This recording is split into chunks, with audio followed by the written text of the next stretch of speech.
Have you ever had someone say one sentence that ruined your entire day?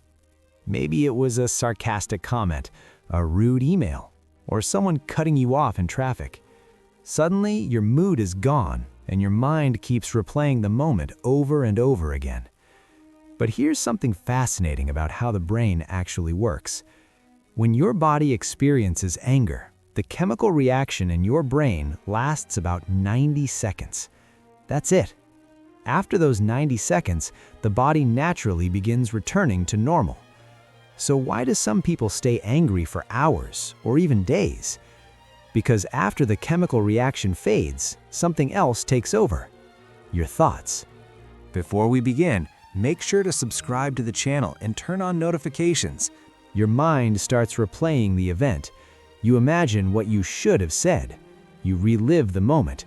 You build an entire story around it. It's like a smoke alarm going off when you slightly burn your toast. Instead of opening a window and clearing the smoke, you keep burning more toast, and the alarm never stops. Once you understand this, something powerful happens. You realize that most emotional reactions are not automatic. They're maintained by the stories we tell ourselves. And the moment you see that, you gain control.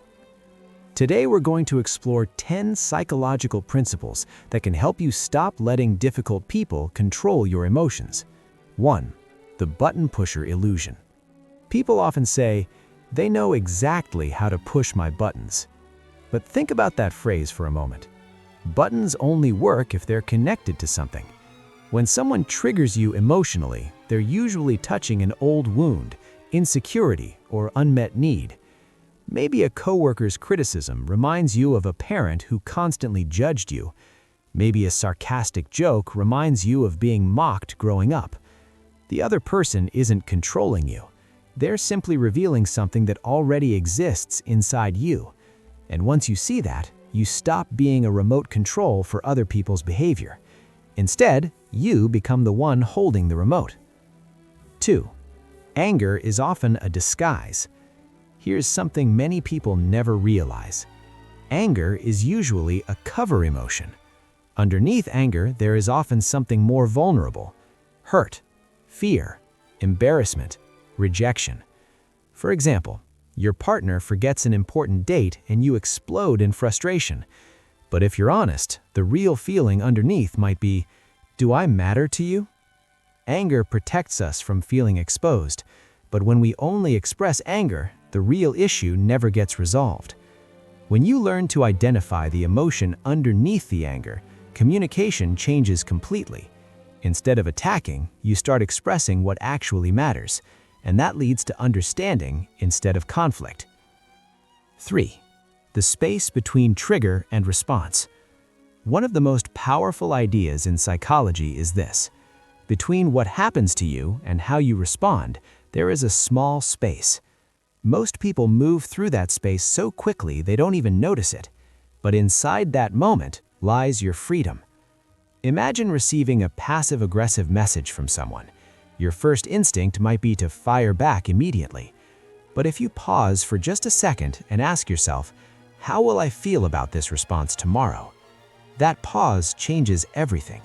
Instead of reacting automatically, you start responding intentionally. And that small shift can completely transform your relationships. 4. Become the observer. Most people believe they are their emotions, but in reality, you can observe your emotions. Think about watching clouds move across the sky. You see them, but you aren't the clouds. Emotions work the same way. Instead of saying, "I'm furious," try thinking, "I notice anger arising." This small change creates psychological distance. You move from being controlled by the emotion to watching it happen. And from that perspective, you can decide what to do next. People who stay calm under pressure aren't emotionless. They've simply learned how to observe their emotions without being overwhelmed by them. 5. Difficult people as teachers. Here's a mindset shift that can completely change how you see conflict. What if the most difficult people in your life are actually training partners for emotional strength? The overly critical boss might be strengthening your ability to stay calm under pressure. The passive-aggressive friend might be teaching you to communicate clearly. The impatient customer might be building your patience. Just like muscles grow when they're challenged, emotional resilience grows when it's tested. Instead of asking, "Why is this person like this?" try asking, "What skill is this situation helping me develop?" That shift turns frustration into growth. 6. The power of boundaries. Staying calm doesn't mean tolerating everything. Healthy emotional control includes setting boundaries. Boundaries aren't walls that keep people out. They're guidelines that protect your well-being. For example, instead of silently tolerating disrespect, you might say, "I'm happy to discuss this, but not when voices are raised." Or, "I care about helping you, but I can't keep revisiting the same problem without working towards a solution." Boundaries allow relationships to remain respectful while protecting your energy. Without them, resentment quietly builds. 7. The strategic pause. Sometimes the smartest response is no response at all, at least not immediately. When emotions run high, the brain's reasoning center temporarily shuts down. That's why people say things they regret during arguments. Taking a short break isn't avoidance, it's strategy. You might say, "This conversation matters to me, but I need a few minutes to think so I can respond properly." Giving yourself space allows your nervous system to calm down and your thinking brain to re-engage. A 5-minute pause can prevent hours of unnecessary conflict. 8. Map your emotional triggers. Everyone has emotional triggers, but most people never take time to understand them.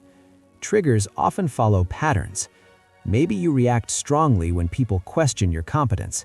Maybe sarcasm instantly irritates you. Maybe being ignored feels deeply uncomfortable. When you start noticing these patterns, you gain awareness, and awareness gives you the ability to prepare rather than react. Instead of stepping on emotional landmines blindly, you start seeing exactly where they are. 9. Care without absorbing. There's an important difference between supporting someone and absorbing their emotional chaos. You can care deeply about someone while still protecting your own mental space. Think about a lifeguard. They help people in danger, but they don't let themselves drown. In relationships, this might look like saying, "I care about what you're going through, but I also need to protect my own mental energy." When you maintain this balance, you stay supportive without becoming overwhelmed. 10.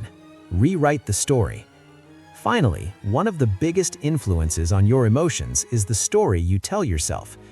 Two people can experience the exact same situation and feel completely different. Imagine receiving a short message from your boss. One story might be, "They must hate my work." Another story might be, "They're probably busy and just being direct." Same situation, different interpretation, different emotional outcome. When you realize that your brain constantly creates stories, you gain the ability to question them, and sometimes simply changing the narrative changes how you feel. Bringing it all together. Learning these ideas is powerful, but real change comes from practice. Try focusing on just one of these techniques this week. Maybe noticing the 90-second rule. Maybe observing your emotions instead of reacting to them. Every time you pause instead of reacting automatically, you're training your brain. Over time, emotional control becomes natural, and eventually, something incredible happens. The people who used to upset you lose their power over you. Your peace becomes something no one else can control. If you found this video helpful, subscribe to the channel and turn on notifications so you don't miss future psychology insights. And tell me in the comments, which of these techniques do you think will help you the most? I'll see you in the next video.